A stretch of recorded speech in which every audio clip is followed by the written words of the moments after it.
เอ้าพี่น้องบัดนี้มาพอๆกันในตอนบ่ายพี่น้องเลยเก็บภาพบรรยากาศมุมไกลคือเก่าพี่น้องเนาะเมื่อนี้เอามุมไกลๆเอาแบบเติมเต็มกันเลยพี่น้องเลยให้ซีได้เบิ่งนี่แหละพี่น้องเลยอ๋อมาไปแล้วพี่น้องทื่นมาแล้วพี่น้องทื่นยาสูบไปทางไหนดิวันนี้พี่น้องเลยเอาจักรยานน้อยไปแล้ว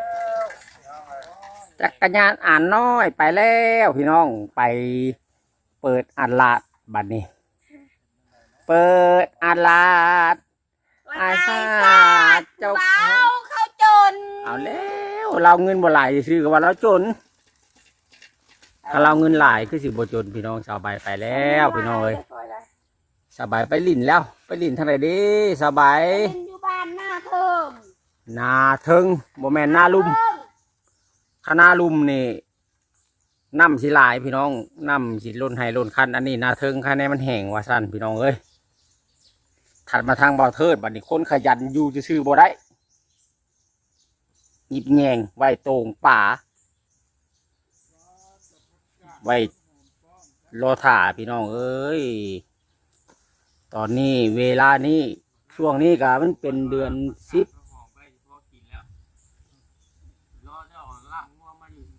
10ออกใหม่ประมาณ4-5 ค่ำไปแล้วพี่น้องเลยช่วงนี้หรือว่าในระยะนี่แหละพี่น้องที่ว่าปลาลงต้นลงลี่พี่น้องเลยผู้ใดที่ว่ามีต้นมีโต่งมีเมืองให้เมืองนาก็ได้ปลาลายพี่น้อง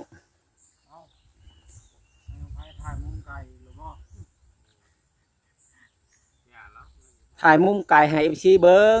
พ่อแม่พี่น้องเลยพอเถิดเราขยันว่ะนี่ฮะยิบแยงไว้รอตรงปลา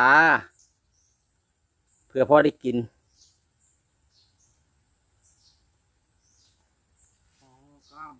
คันว่าได้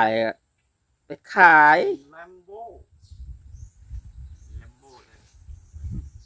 กล้ามใหญ่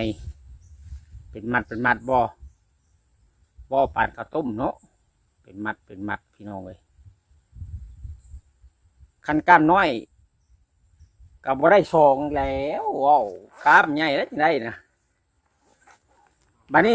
นั่งเฮี้ยงกันคือกัน3บัดนี้ฮะตัดผมทรงลูกน้ำเก่งพี่น้อง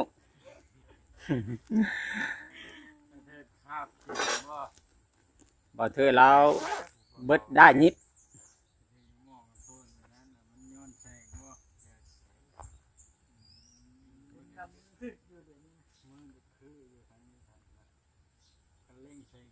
ย้อนแสงเนาะ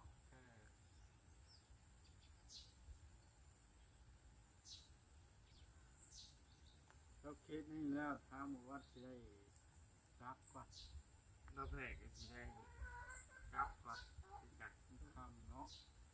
อาจจะได้สอบผ่านประวัติน้ำเด้อมันเบาเรื่องที่ได้รับก่อนเพราะมันคำมือตีปลานะ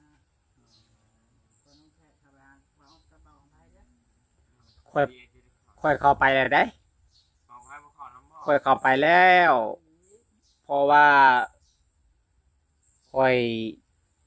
สิเมื่อเกี่ยวหญ้าให้งัวค่อยเมียค่อยบ่อยู่ค่อยเข้าไปแล้วมือเช้านี่เพื่อแหละมืออื่นพี่เพราะว่ามื้อนี้บ่มีผู้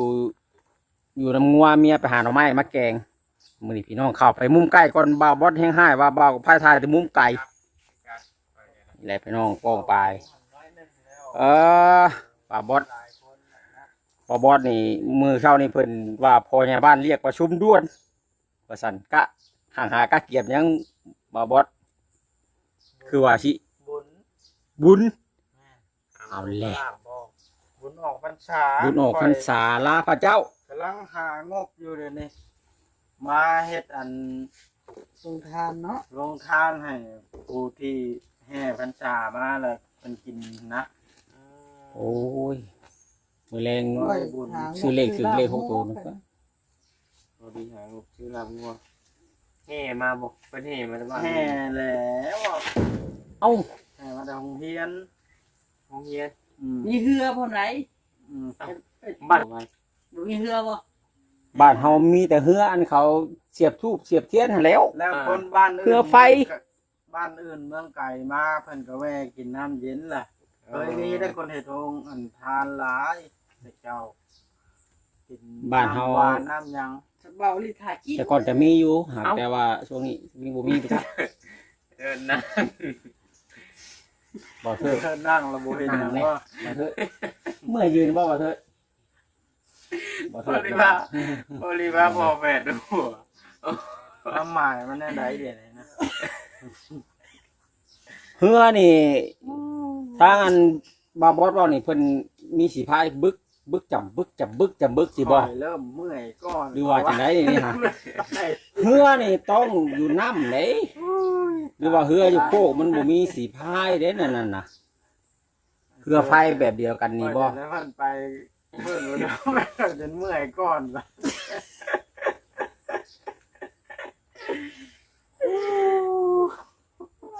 ตอนนี้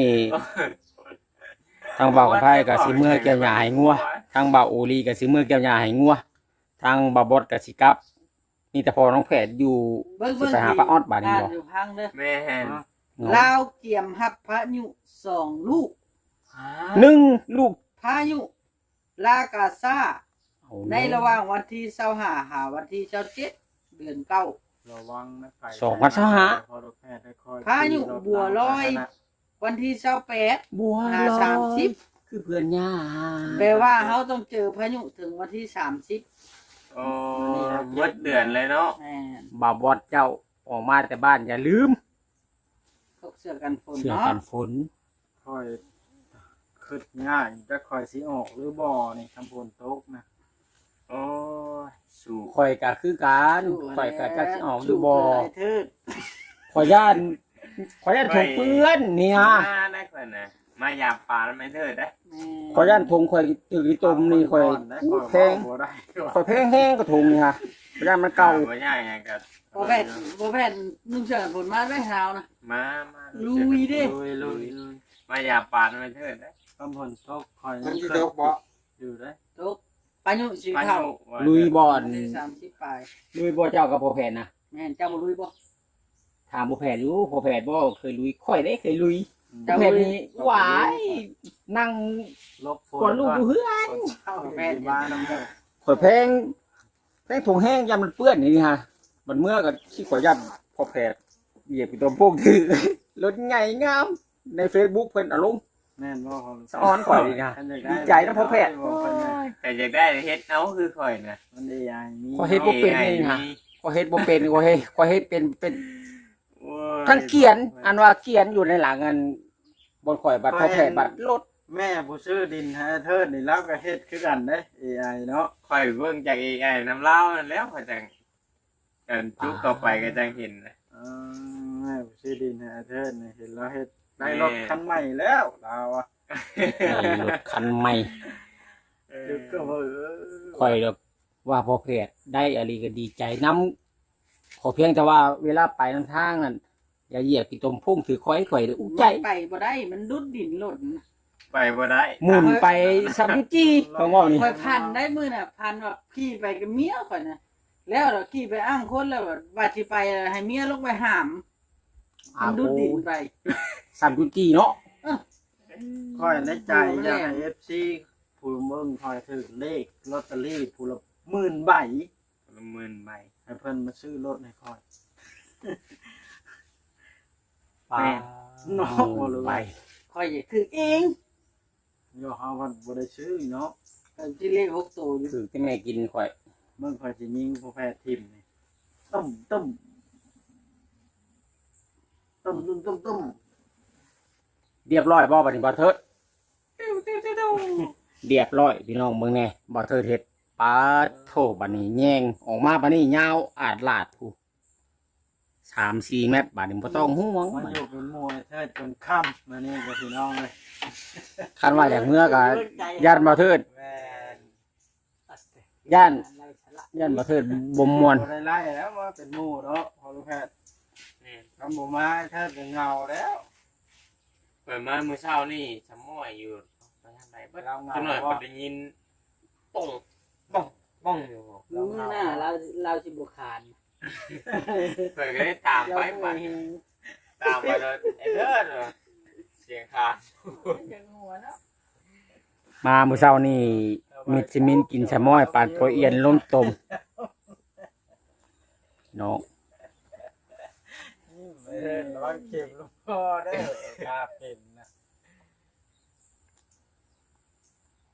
มืดฟ้ามืดฝนมาอีกแล้ว พี่น้องเอ้ยลมพายุ เมื่อบ่ทันดอกของเราเนี่ยเนาะเปียกอีก เริ่มพัดถล่มประเทศลาวเลยพี่น้องเอ้ย ฮะ ช่วงนี้พี่น้องเอ้ย ต้มนะแล้วที่ เมื่อยามใดตกทำตลอดได้พี่น้องเมื่อตาม การบ้านเพิ่นก็ถามบอกกับไผ ทางนะถ้าเบาอุลีรถแขวนเที่ยวกูมือแล้วเบาอุลีเข่าทีเดียวแล้วตักเพิ่นจนปิดคุมหลายแฮงเต้นจนว่า เอาโอเคพี่น้องคลิปนี้ก็ยาวพอสมควรต้องให้กันได้กลับก่อนพี่น้องเนาะหรือว่าไปหาปลาออดก่อนจังใด แต่พอกลับหนา โอเคพี่น้องอ่า เบาเถิดเราบ่ได้อยากให้เมื่อได้เราบ่ม่วนเด้คันเมื่อป้าน่ะเหงาเลยน่ะ สู้ๆด้วยเด้อเนาะ เห็นบ้าจ้อยน้ำงัว บ่ได้กินน้ำมัวอ้างบ่ ค่อยจักมือค่อยสิไปบ้านน้องลอยเด้อ บ่บอสสรุปแล้วบ่ได้ชื่อเลยบ่ลำงัวเข้ามาลำ นะ บ่ชื่อเลยบ่ เดี๋ยวสิปรึกษาทางเอื้อยตุลี่ก่อน โอ้ เพราะว่าเงินเพิ่นเด้เพิ่นให้ซื้อเนาะเพิ่นให้ซื้อหยังเนาะมาซื้ออันนั้นแหล้วว่า ที่ว่าต้องการลำงัวกินบ้านบ่อ้อนเนาะ แม่น เอาแล้ว ข่อยต้องแบ่งมาให้เธอเด้อ เอาถามเพิ่นก่อน โทษเธอกินบ่ได้เอาให้เธอไปกินน้ำ ก็ ทุก สิ อย่าง โทรถาม สบายบ่ไปกินน้ำ บางที มาชวนได้ ก็ เพิ่น ค่อยสิซื้อข้าวซื้อน้ำมาให้เทิดแบบนี้นะ อืม เพราะว่ามันก็ยังบ่รวมบ่หลายเด้เนาะพ่อลูกแพท แม่ ย์ งละสอบอะไรนี่บ่ มันบ่ฮอดพูน เลย เงิน400,000 อืม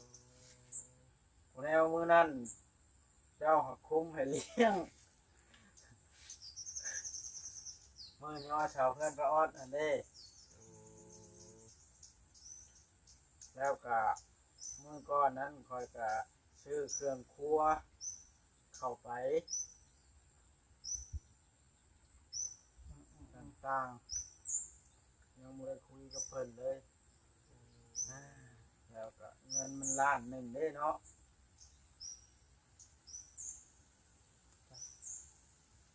เรื่องลาบงัว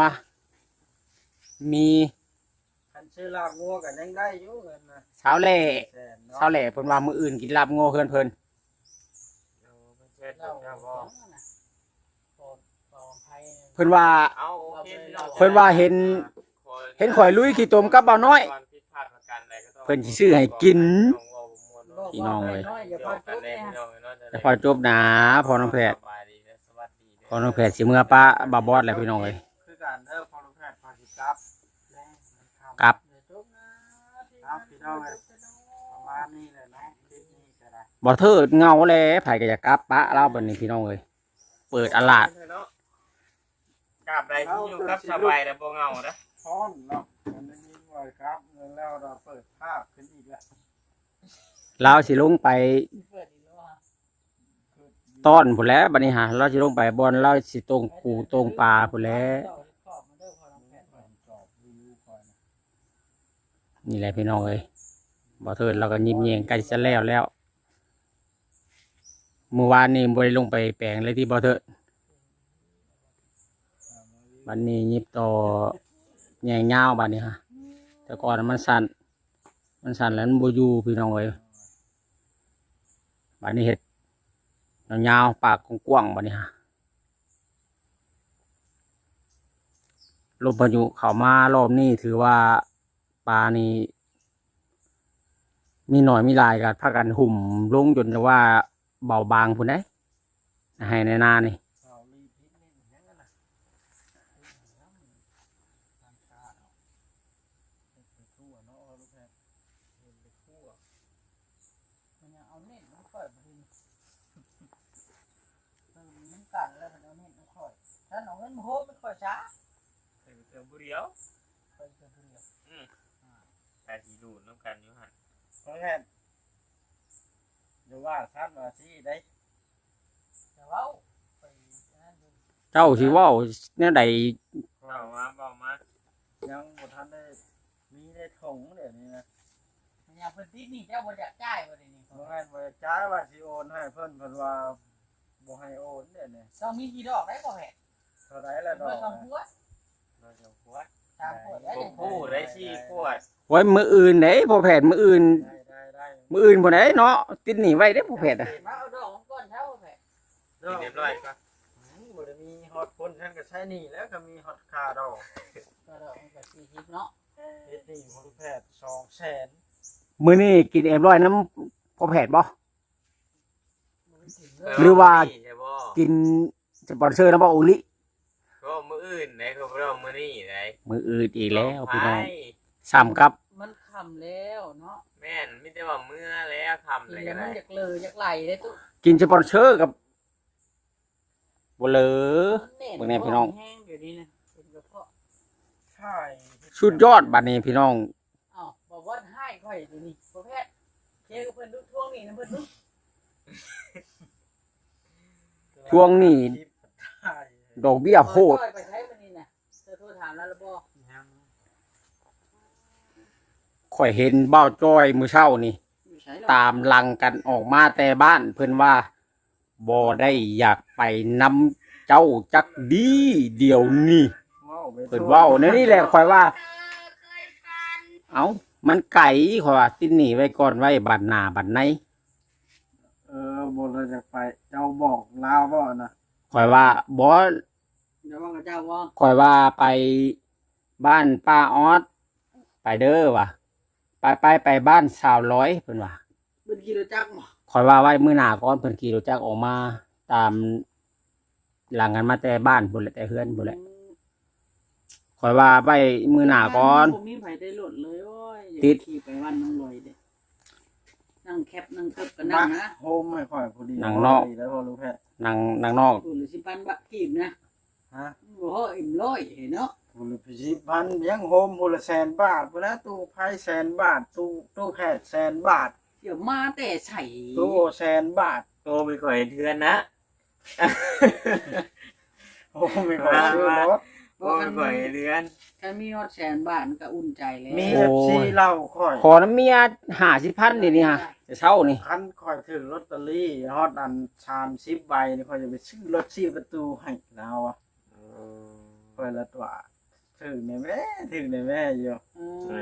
อันนั้นบ่เจ้าได้เล่าว่าให้ถึงนะ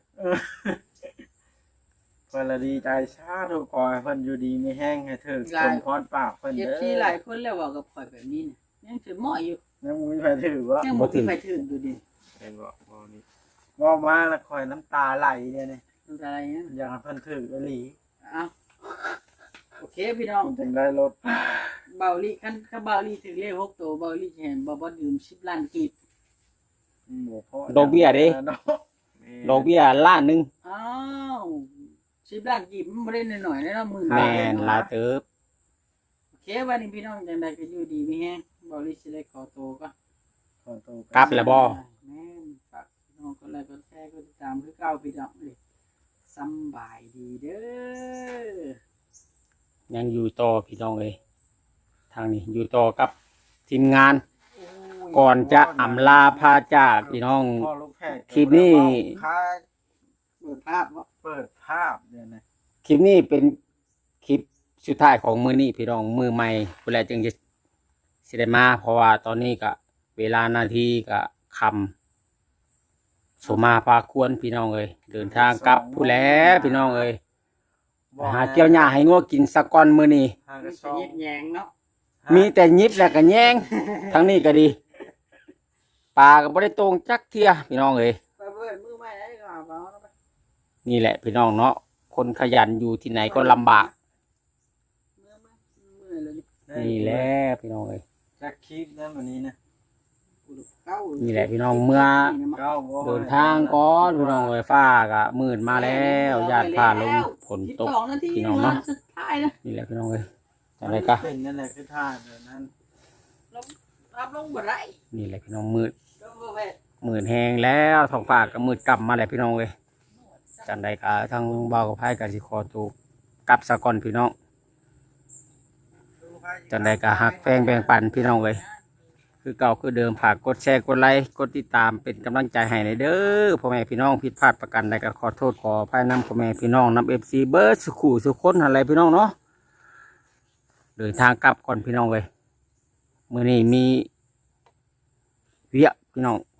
สิเมื่อเกี่ยวหญ้าให้งัวกินพี่น้องเอ้ยทางเมียบ่อยู่บ้านเพิ่นเข้าป่าไปหาหน่อไม้มาต้มพี่น้องเอ้ยมื้อนี้ฮะทางบ่าวกับไผก็ได้เดินทางกลับก่อนทีมงานพี่น้องเพื่อฮอดบ้านนี่ก็ประมาณเกือบจาก4 โมงพุ่นได้พี่น้องเอ้ยบ่ได้ใกล้เนาะเพอหนทางก็ยากแน่พี่น้องเอ้ยแล้วก็ไกลเติบแน่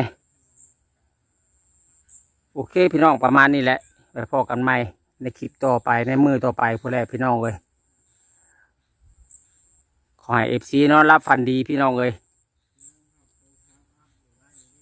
ไว้พอกันใหม่สำหรับคลิปนี้ขอตัวกลับก่อนเด้อพี่น้องป้องปลายเบิร์ดสุขุอยู่คนหักแพงแบ่งปันฝากกดแชร์กดติดตามคือเก่าคือเดิมผิดพลาดประการใดขอโทษขออภัยอีกเทื่อหนึ่งพี่น้องเอ้ยสำหรับคลิปนี้กลับก่อนบ๊ายบายพี่น้องสบายดีเด้อพี่น้องเนาะ